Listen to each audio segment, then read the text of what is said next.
Ripper killed me again, Mom! Kids. Now here's Ripper.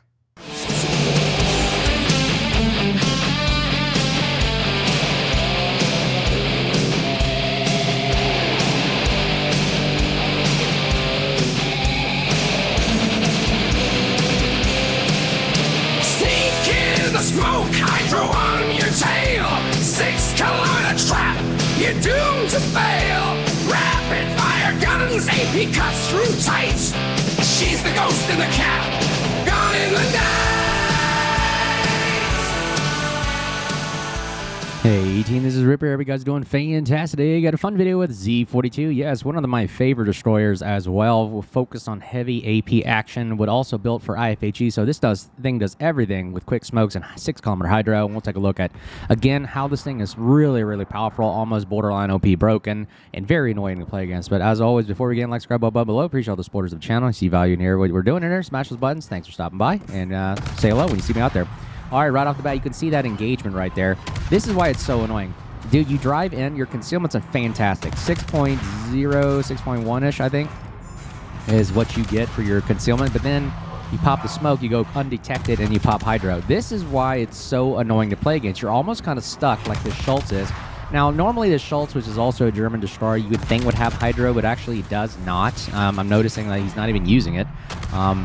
You can see that really not very engaging. He can't really counter me, and he is stuck. And even with it, oh my god, he's even gonna get possibly torpedo hits, but he gets perma spotted by me and gets blasted by me. And the bread and butter of this thing is the AP, as you can see right there, doing 21,000 damage. I mean, come on, it's so freaking powerful. Look at the kind of shell hits we're getting on a rune.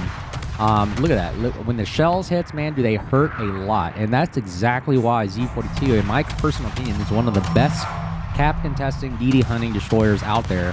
And also because it satisfies so many requirements where you got great concealment, you got decent, hydro with the spotting, quick smokes like I always love, especially in the destroyer line, because Wise, my other destroyer, is the Druid, has quick smokes. Daring also has quick smokes. Very, very annoying, very powerful, and very utility-like consumables that you can really, really use for any occasion. And it's just brutally... look, we already have the quick smokes again, and allowing you to be able to use it. Look what I also built the HE for, 32 mil IFHE. So now you're also being able to pin 32 mil armor plating, which is satisfies for the majority of the ships that you're going to engage out there. So again, very, very easy to play. The only downside, in my personal opinion, that I see, it doesn't maneuver like the Z-52 would, which is the other counterpart destroyer. It doesn't maneuver like a Daring would. It doesn't maneuver like a Gearing would. It is quick, but unfortunately, it doesn't turn as great, in my personal opinion. Let me know if I'm wrong about that, but it doesn't. It feels very sluggish to me. I wish it could be better. I wish it could accelerate better. I mean, just play for it. Just play it. I mean, you'll see what I'm talking about. The numbers are just slightly off and not worse than, say, some other destroyers that I personally like as well. Notice, like, when their ship is nosing right there, boom, switch to HE, and just look how much damage. Again, 5 turrets, a double barrel. This is exactly why I think it's so powerful. The Hydroacoustic line is one of my favorite lines, and way better reloads, but if Z-42 had this kind of reloads, Hydroacoustic would totally bust it. I mean, it just would not be able to be as competitive as I would think. Again, I could be wrong. I just think, man, look at the gun turrets turn very slowly as well. It's kind of like Hydroacoustic, but man, Hydroacoustic is like, again, the Japanese version of the 5-gun turret system, while the Z-42 is the version of their 5-gun turret system, which I think is a great setup for any destroyer player. Having 5 turrets of double barreled is just ungodly amount of firepower. And look at that, we're getting torpedo hits there. Now watch the Guten Lao. When later on we'll kind of blap him in a little bit with shells, but right here, Ohio, very powerful battleship, right? You think? But just watch what we can do and plow into his side right here while contesting the cap. So we're doing 2 roles here. We're really holding a cap area. Again, you can do this in randoms, ranked, and whatnot. Literally just sit in the cap, hydro, and smoke up. And now you're defending an entire objective where it's really difficult to push into a Z-42 like this, and you're always on the move, you're always torping. The never stay in smoke too long, you have torpedoes coming your way. And that's what I like about the quick smokes as well, because it forces you to move because it goes away, and also you're not afraid to use the smokes when you need, because you're not afraid to waste them. Like, hey, I pop one, oh, we got like 5 more. The other destroyer line that's coming out, the American destroyer line, does that, where you can have smoke on demand, which I really, really do enjoy. This is kind of similar concept idea, but you're kind of limited in quantity rather than time. Look at this. Okay, now watch this. Look at the AP. This is what the AP can do at a fire rate this. Now, the downside is Luchin, our commander, we're not in a random game, so we can't get the buffs and power-ups of his reload. I think after 50 or 80 hits, you get a buff to the main guns. You don't get that here in Unbreakable Line, so that's a caveat there. Ooh, look at this. F. Schultz right here. Just nice. I thought he was moving forward, so I'm just aiming slightly forward so he goes into, drives into the shells. And look at that, 2,100 damage on a salvo of AP. I'm telling you, it is way horrendous and difficult to play against. When you see a Z-42, run. Because what's going to happen again is you're going to see the tactic is the ambush tactic of stop, pop hydro, use your quick smokes. That is a deadly combination there. So if I'm going up at Z-42 and I do not have hydro or radar like a Smolin, a Gdansk, or I'm also in a Z-52, whatever, I'm gonna disengage because you really cannot battle and survive too long with a Z-42 sitting in the smoke with a 6-kilometer hydro. It's just not a fair advantage. Crazy fair for you if you're in it, because now you basically have a one-sided battle and you can shoot at will.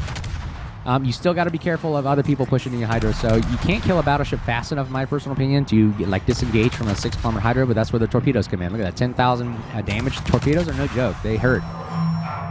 And of course, we're firing the HE because he's angled right now, and you can see it can still do a wallop of damage firing into the main superstructure. Look at that, 1,800 damage to 2,000 damage with fires, by the way. Fire chance is still there.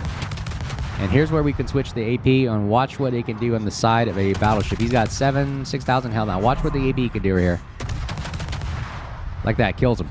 Takes about 2,000 to 3,000 HP off of a battleship right there at a time, which is crazy, crazy powerful. Okay, he's nose in. We still did damage. Now we'll switch to the HE and just melts him right there. 2,000 damage on the HE. So again, man, oh man, this thing is a very powerful utility ship. And look, the enemy team just cannot push in. And we totally blow this team away. 900 to 430 points. 1,000 to 430 points. And they just can't push in. Look, we're the last remaining guy in Alpha Bravo. And it really holds down caps. Man, super powerful, super powerful. We'll check out another game in a minute here. I'll actually, I'll try to play a game in random so you can see the difference here, but it's still a powerful ship. 176,000 damage. Look at number one in the team. Because all we did was just hold the cap, maintain distance, and you can see what the power it can do right there. Let's take a look at one more video and Unbreakable Line. Okay, so this battle here is also fun. I like this map because, again, I like the concentric circles that are literally on top of one another that allow you to cap both at a time. And oh my gosh, man, I'm telling you, destroyers with 6-kilometer hydro and quick smokes or any kind of ability to just sit there and hold a cap and spot people is crazy broken. It's crazy powerful. You can see this map has 3 destroyers now. Pretty fun. Ooh, a lot of... I like this. See, I'm telling you, I love this mode because now you have a lot of guys that are actually teaming up, getting in the divisions, and trying to figure out how to actually... not only want to challenge us to survive the map, continue trying to survive, right? And also try to win the game and trying to find out how to accomplish objectives in these kind of situations right here where, okay, I got a Barbiano, I got a Z-42, also a Z-42, which also can spot me. So what do we do in this situation right here where kind of our hydro is actually kind of useless right now in a sense? Our smoke, that is, because why? We're perma-spotted no matter what, whether it's proximity spotting or a 6-kilometer hydro. So we got to figure out using island cover, how can we maintain this position while staying alive? And we got to cap and kill ships at the same time, too. So we're doing a bulk of the work here. So we're going to try to take out this Barbiano. This thing is an annoying ship to play against. Definitely, it's a machine gun of sap. And finally, he goes down. Great job sleeping there. All right, so now we're going to see if we can see the enemy is pushing, heavy push on the western flank. So we're going to see what can we do here while making sure that they don't cap as well, okay? So you see those symbols right here. Obviously, that means it's contested, which that means nobody's going to get the cap and nobody ticks up points. That's a good thing. So now we're going to sit here and try to figure out, okay, how can we hold? What kind of position can we do? We can also wait for our teammates to flank and see if they can get better shots. So we're going to launch the torpedoes here to cause that Schlieffen to turn. Yep, he's turning just like we thought. He definitely could see him. I know he can because they got the hydro up anyways. So we caused him to turn away. We are not going to peek around the corner yet because we don't want to take unnecessary damage. Let's take a look here. Who is pushing our right? So we got to keep your eye on the mini-map, okay? Keep your head on a swivel. just watch to see who's coming around the corner and who is going to be a threat. We got the 6-kilometer Hydra, which basically means we spot all of them in the area. That's a great thing. Again, very, very powerful consumable to have right here. It's like a 6-kilometer radar constantly going through an island. I know there's a rework that's trying to say, oh, Hydro can't go through an island. They're probably going to change that, like I said. But, ooh, here we go. Columbo's coming. All right, who do we pick here? Libertad or Columbo? Okay, make a decision. Command decision here. Watch what the AB can do into the bow. Just shoot the bow, okay? Look at that. 6,000 damage? Unsustainable. And boom, he goes down. Libertad poked his nose out. Okay, we had the Columbo fire at us. Takes a major amount of HP off of us. Now, look how slow the turrets are. You got to literally help the turrets out by swinging the boat around. So, again, we're going to keep our eye on that Minotaur. Don't expose too much.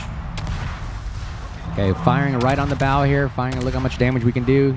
Getting some nice, juicy damage. Some non-pens. He's got some heavy, I'm telling you, Columbo's got some heavy, thick armor. Okay, thank goodness for the torpedoes, and here we go. Nose into the Minotaur. His guns are rendered useless if you nose in, kind of, because it mitigates damage because he's an AP only, right? He goes down. Thank you for saving me, Salem, there. And again, quick smokes are really, really awesome. Unfortunately, I just forgot the damn Z-42 over there popped Hydro, so my smoke got wasted here. It's pretty much rendered useless. I'm perma-spotted. So, again, another powerful thing to have in the cap. Stay alive because you got the 6-kilometer Hydro. Okay, finally one of their ships died and is out. Their Venom died, so we can cap at Bravo here. All I got to do is hold this, like the tip of just this section of Bravo while I can maintain the other cap as well. So I can literally, this is the most powerful aspect right here, is being able to hold 2 caps at once and contest it and stay alive.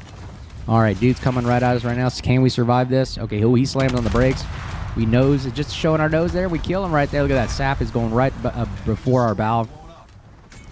And we avoid death right there. Look at the Libertad. He is more focused on us than anybody else way in the background. Obviously his seconders are firing at us. That means he's not shooting at the 3 other guys in front of him. He's rather kills us.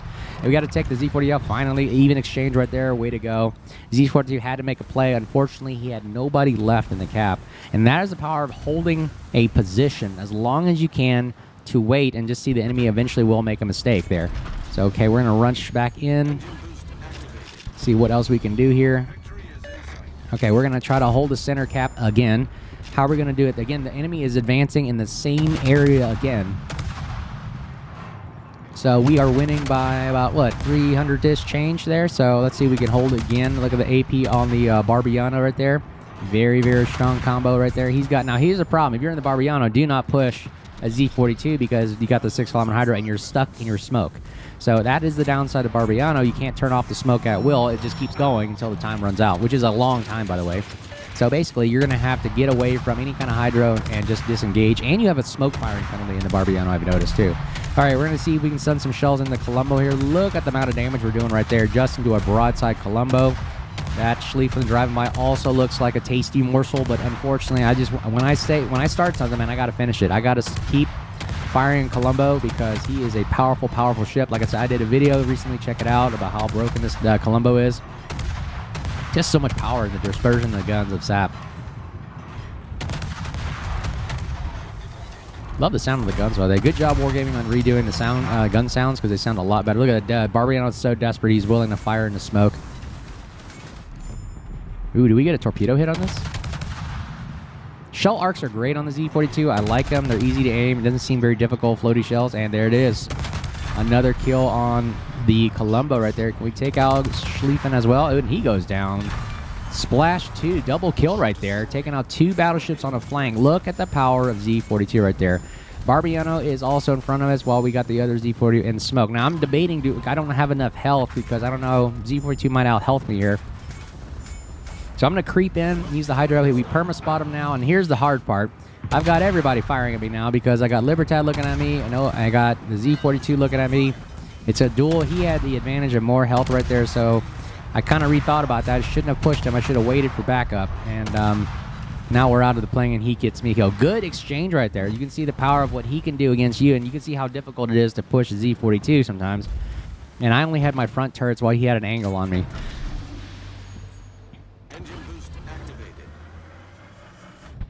All right, rushing back in the game. We pretty much win this, though. Yeah, that was a pretty simple game just by holding center. Powerful, powerful destroyer. We didn't do much, but there we held, and we were just pushing forward like crazy. But man, oh man, is it difficult to push into a Z-42 with its utility. It's consumable, 6 kilometer and quick smoke. All right, let me try a round in randoms here, and let's take a look at how we utilize it there. All right, so here's a simple, just a straightforward game, nothing too cosmic.